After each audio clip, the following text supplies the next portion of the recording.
তাকে যেভাবে ব্যবহার করতে বলেছে সেভাবে ব্যবহার না করে যদি সেটা নিজের মন মতো ব্যবহার করা হয় তাহলে সেটা হারাম হতে পারে। যেমন একটা উদাহরণ দিলে আমরা বুঝতে পারবো, যেমন মুরগির গোশত খাওয়া হালাল, কিন্তু হালাল এই প্রাণীগুলি যদি আল্লাহ রাব্বুল আলামিনের নামে জবাই না করা হয়, বিসমিল্লাহ বলে জবাই না করা হয়, তাহলে এটা হারাম হয়ে যায়। আল্লাহ রাব্বুল আলামিন তার রাসূলের মাধ্যমে আমাদেরকে যে সিস্টেম দিয়েছেন, যে ইসলামী শরীয়ত দিয়েছেন, এই শরীয়তের মধ্যে শান্তি এবং মুক্তি। শরীয়ত অনুযায়ী চললে, শরীয়ত অনুযায়ী যদি সেটা জবাই করা পরিষ্কার করা হয় তাহলে সেটা হালাল। আরেকটা বিষয় আমরা সতর্কতার জন্য আমরা বলতে পারি যে সাধারণ যদি মুরগি তারা ব্রয়লার মুরগি গুলি জবাই করে ড্রেসিং করে, যে মুরগিটা যখন ড্রেসিং করা হয়, ড্রেসিং করার আগে কিন্তু মুরগির পেটের ভিতর থেকে যদি নাড়িভুড়ি বের করে দেওয়া না হয় তাহলে সেটা কিন্তু হারাম হয়ে যায়। কারণ শরীরের যুক্তি যুক্তি হচ্ছে আমরা যদি মুরগির গোশতটা রান্না করি বা যে কোনো গোশত রান্না করি, এগুলি রান্না করার সময় আমরা লবণ মশলা এগুলি দিয়ে থাকি। লবণ এবং বিভিন্ন মশলা যখন দিয়ে রাখা হয় তাহলে কিন্তু এগুলি গোশতের ভিতরে মশলাটা কিন্তু ঢুকে না। ততক্ষণ পর্যন্ত ঢুকবে না ততক্ষণ পর্যন্ত এটাকে আগুনে একটু হালকা জল দিয়ে আগুনে বসানো না হবে বা রান্না করা না এমনি হবে। যদি এই মুরগির পেটের ভিতরে যদি নাড়ুড়ি থাকা অবস্থায় যদি ড্রেসিং করা হয়, ড্রেসিং এর জন্য যে পানিতে ডুবানো হবে গরম পানি, গরম পানিতে ডুবানোর কারণে তার মলমূত্রের মুরগির ভিতরে যে নাপা জিনিসগুলি আছে এগুলি গোশতের ভিতরে কিছু অংশ হলেও ঢুকে যায়।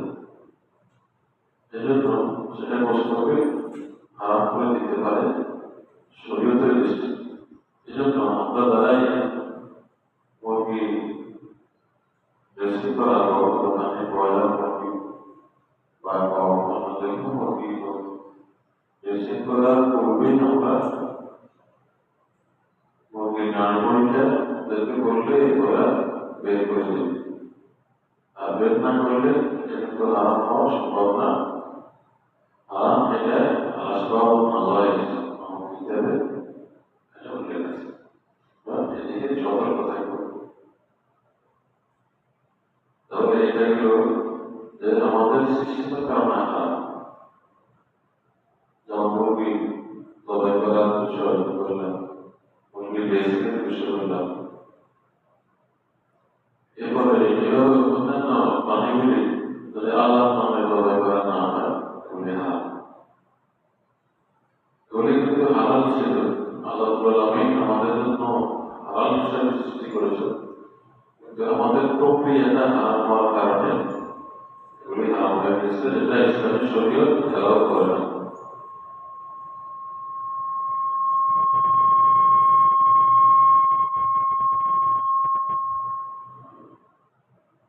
حديث الفرس عن جابر بن عبد الله رضي الله عنه قال رسول الله صلى الله عليه وسلم ما من لحم نبت من سلط فالنار أولى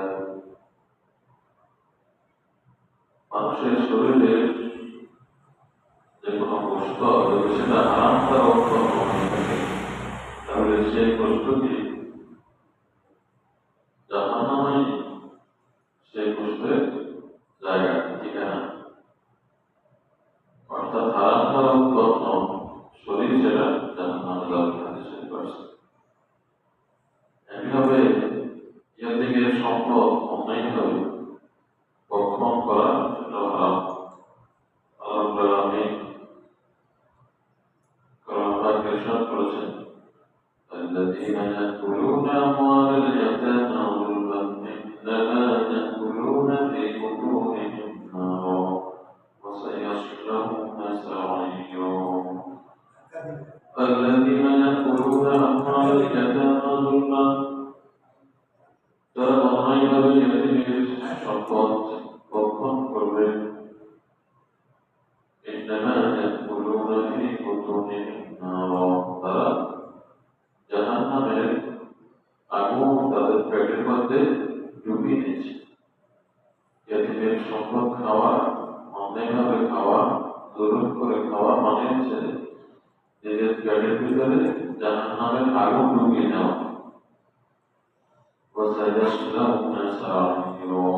এবং সে মৃত্যুবরণ করলে অতি শীঘ্রই সে জাহান্নামে প্রবেশ করবে।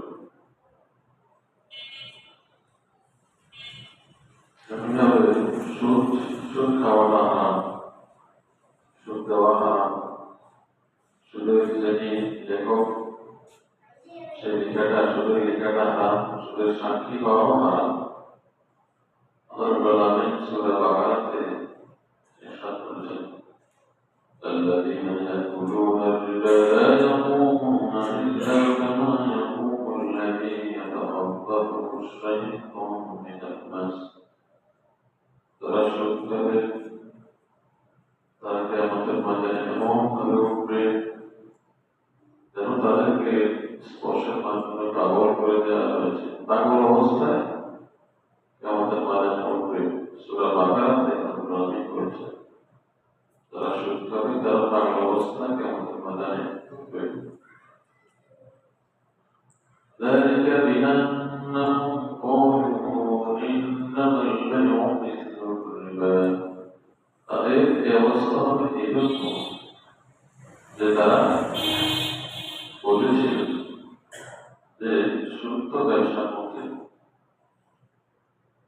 তারা পাগল হয়ে উঠবে এই কারণে যে তারা নিজেরা তো খাইতো আরো এটাকে এস্টাবলিশ করার জন্য, প্রতিষ্ঠা করার জন্য তারা বলতো যে সুদটা তো ব্যবসার মতোই।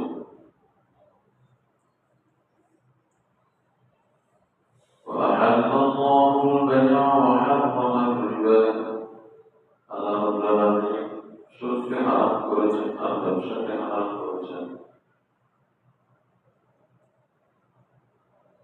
فمن جاءه موعظة من ربه فانتهى فله ما سلف فمن جاءه موعظة من ربه তার প্রতিপালকের পক্ষ থেকে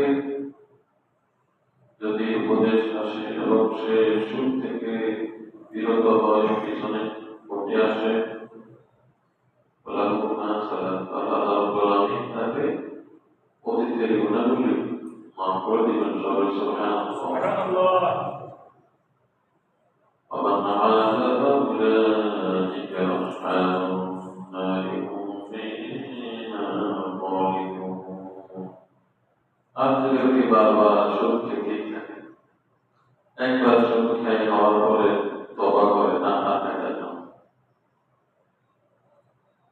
তাহলে দ্বিতীয়বার আবার খায়, এরপরে আবার তওবা করে আবার খায়, এভাবে বারবার সুদ খায় তওবা করে, গুনার কাজ করে আর তওবা করে।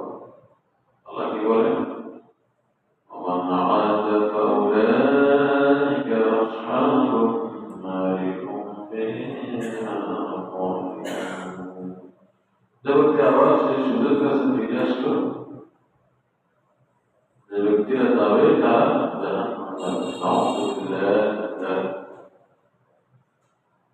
তাহলে সুদকে পরিণত হচ্ছে জানেন না, সুদটা হারাম। আমরা এখন হারাম খাদ্য ভক্ষণকারীরা জাহান্নামে যাবে এই বিষয়ের উপরে আছে। হালাল এবং হারাম এই বিষয় নিয়ে আমরা আলোচনা করব। এরপরে আসলে হারাম খাদ্য আপনি কি? জর্দা খাওয়া হারাম, সূর্যের হারাম, জর্দা খাওয়া হারাম। জর্দা খাওয়া কি জন্য হারাম? হারামের জন্য আল্লাহ রাব্বুল আলামিন কালামে পাকে ইরশাদ করেছেন,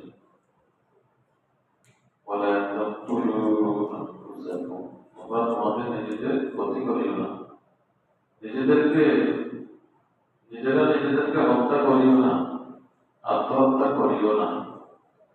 নিজেরা নিজেদের ক্ষতি করা যাবে না।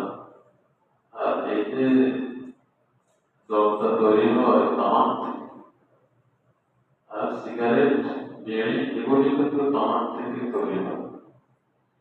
সিগারেট যখন খাওয়া হয় তখন এই তামাকটা পড়ার পরে যে ধোঁয়াটা হয়, সেই ধোঁয়াটা ওই সিগারেট ভক্ষণকারী তার পেটে যায়। কিন্তু যিনি জর্দা খান সরাসরি তার পেটে তামাকটা চলে যায়। আর এখানে নিকোটিন জাতীয় একটা বিষাক্ত পদার্থ রয়েছে যেটা বিজ্ঞান আবিষ্কার করেছে। কিন্তু মুহাম্মদ রাসূলুল্লাহ সাল্লাল্লাহু আলাইহি ওয়াসাল্লাম 1450 বছর আগে সেটা বর্ণনা করেছেন, কুল্লু মুসকিরিন হারাম, প্রত্যেক নেশাজাতীয় দ্রব্য এগুলি হারাম। তাহলে যিনি সরাসরি এই তামাকটা পেটের ভিতরে ঢুকাইলেন তার তো আরো বেশি ক্ষতি হবে। দেখা গেছে তিনি বর্তমানে স্বাভাবিক লাইফে আছেন, জীবনযাপন করছেন, কিন্তু জীবনের এমন একটা সময়ে জটিল রোগে আক্রান্ত হবে যেটা চিকিৎসা করা অনেক ব্যয়বহুল এবং সেটা অসম্ভব হয়ে যাবে। সুতরাং আমরা জর্দা, সিগারেট, তামাক থেকে উৎপন্ন যে জিনিসগুলি এগুলি আমরা থেকে দূরে থাকবো, যেগুলি হারাম।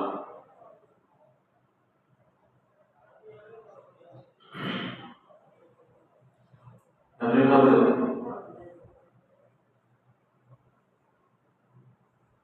আল্লাহ রাব্বুল আলামিন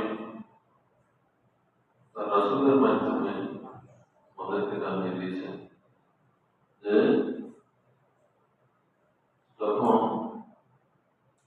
নামাজ শেষ হবে তখন তোমরা হালাল খাদ্য অন্বেষণের জন্য বেরিয়ে যাও, হারাম খাদ্য খেও না।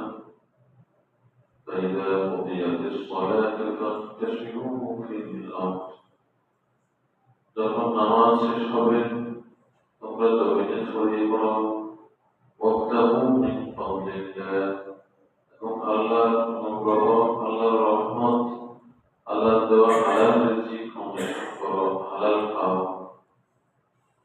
ওয়াজকুরুল্লাহ কাসীরা, বেশি করে আল্লাহ জিকির করো, আল্লাহকে স্মরণ করো, আল্লাহকে স্মরণে রাখো। যখনই তোমার সামনে কোনো হারাম সোর্স চলে আসে তখন আল্লাহকে স্মরণ করো এবং সেগুলো থেকে বিরত রাখো, যে আমি এই যে হারাম জিনিস আমি নিচ্ছি আল্লাহ কিন্তু দেখতেছেন। যদি আল্লাহকে স্মরণে থাকে তাহলে কিন্তু আমরা হারামের দিকে যেতে পারি না।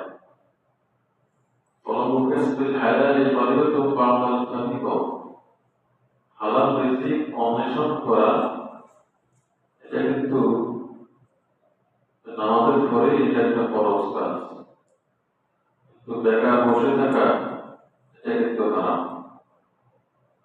যে যে কাজে হবে, জীবিকা অন্বেষণের যে কাজ, জীবিকা অর্জনের জন্য সামনে যে কাজই পাবে তার যোগ্যতা অনুযায়ী সেই কাজ করতে হবে। এই দুনিয়াতে অনেক ধরনের জীবিকা উপার্জনের অনেক পন্থা আছে, সেগুলি থেকে হালাল একটা পন্থা গ্রহণ করে নিতে হবে। ইসলাম বেকার বসে থাকাকে হারাম করেছে। সুতরাং এভাবে বেকার, তারা বেকার কোনো কাজ পায় না, বেকার বসে থাকা যাবে না। হযরত আদম আলাইহিস সালাম তিনি কৃষিকাজ করেছেন। কৃষিকাজ সেটা একটা জীবিকা উপার্জনের মাধ্যম, সেটাও করা যেতে পারে। হযরত ইদ্রিস আলাইহিস সালাম তিনি দর্জির কাজ করেছেন, জামা সেলাই করেছেন। কোনো কাজে কিন্তু সব পেশায় কিন্তু বড় বড়, যিনি যে কাজ করেন তার কাছে সেই পেশায় বড়, সেটা তার জীবিকা উপার্জনের মাধ্যম। কোনো পেশার মানুষকে খাটো করে দেখা যাবে না। আল্লাহ রাব্বুল আলামিনের কাছে সবচেয়ে সম্মানিত হচ্ছে ওই ব্যক্তি যিনি তাকওয়াবান। আল্লাহ রাব্বুল আলামিন বলেছেন, ইন্না আকরামাকুম ইনদাল্লাহি আতকাকুম। নিশ্চয় তোমাদের মাঝে সবচেয়ে সম্মানিত হচ্ছেন তিনি, যিনি সবচেয়ে তাকওয়াবান। যিনি সবচেয়ে তাকওয়াবান তিনি হচ্ছেন সম্মানিত। এখন দেখা গেছে পড়ালেখা করে, কাজ করে, বড় চাকরি করে, বড় অফিসে গিয়ে বসে, কিন্তু ঘুষ ছাড়া ফাইল ছাড়ে না। এটা একটা হারাম পন্থায় জীবিকা উপার্জন। এই ঘুষ ছাড়া ফাইল ছাড়ে না, এটা আর ডাকাতি করা একই সমান অপরাধ। যে লোক ঘুষ ছাড়া ফাইল ছাড়ে না, তার চেয়ে একদম রিক্সা ড্রাইভারের সম্মান তাদের কাছে বেশি। যেহেতু রিক্সা ড্রাইভারের ইনকাম হালাল, 100% হালাল। তিনি কন্ট্রাক্ট করেন, এখান থেকে ওখানে যাবে এত টাকা, যাওয়ার পর পৌঁছানোর পরে টাকাটা নেন। আর যে বড় চাকরি পাইয়া অবৈধভাবে টাকা ইনকাম করলো, সেটা একটা সোর্স, সেটা একটা টাকায়। সুতরাং তার চেয়ে একজন রিক্সা ড্রাইভার, একজন কৃষক, একজন দিন মজুর যদি জেনে আনে তিনি না, তার মর্যাদা আল্লাহর কাছে অনেক বেশি। আল্লাহ রাব্বুল আলামিন তার রাসূলের মাধ্যমে শিখিয়ে জানিয়েছেন, তলব মুকাসবিল হালাল ফায়দা। এমনিভাবে হযরত দাউদ আলাইহিস সালাম তিনি কামালের কাজ করেছেন। হযরত দাউদ আলাইহিস সালাম আল্লাহ রাব্বুল আলামিন তাকে সেই শক্তি দিয়েছেন, সেই মর্যাদা দিয়েছেন। তিনি যখন কোনো লোহার খণ্ডকে হাতে নিয়ে এভাবে চাপ দিতেন, লোহার খণ্ড তিনি যা বানাতে চাচ্ছেন তাই হয়ে যেত, এত শক্ত ছিল। সুবহানাল্লাহ। আল্লাহ রাব্বুল আলামিন তাকে সেই মর্যাদা দিয়েছেন। আর মুহাম্মদুর রাসূলুল্লাহ সাল্লাল্লাহু আলাইহি ওয়াসাল্লাম তিনি ব্যবসা করেছেন। হযরত খাদিজা রাদিয়াল্লাহু তাআলা আনহা তার সম্পদ নিয়ে তিনি ব্যবসার উদ্দেশ্যে মুদারাবা চুক্তিতে ব্যবসা করেছেন। সম্মানিত হাজির, তাহলে আমরা হালাল পন্থায় উপার্জন যে সমস্ত উপার্জনের খাত রয়েছে আমরা সেগুলি করব। হারাম পন্থায় ধোঁকা দিয়ে প্রতারণা করে একজনকে টাকা কামানোর ধান্দা আমরা করব না, যেহেতু আমাদেরকে করতে হবে। মৃত্যুর পরে আমাদেরকে হিসাব দিতে হবে। আল্লাহ রাব্বুল আলামিন বলেছেন, فمن يعمل مثقال ذرة خيرا يره ومن يعمل مثقال ذرة شرا يره। যে ব্যক্তি দ্বিতীয় পরিমাণ ভালো কাজ করবে সেটা প্রতিদান পাবে, আর যে ব্যক্তি দ্বিতীয় পরিমাণ খারাপ কাজ করবে সেটারও প্রতিদান পাবে। সবকিছুই, সব কাজের একটা অ্যাকশন রয়েছে, সব অ্যাকশনের একটা রিঅ্যাকশন রয়েছে। যদি আমি ভালো কাজ করি, এই ভালো কাজ আমার কাছে পুরস্কার হিসেবে আমার সাথে দেখা করবে।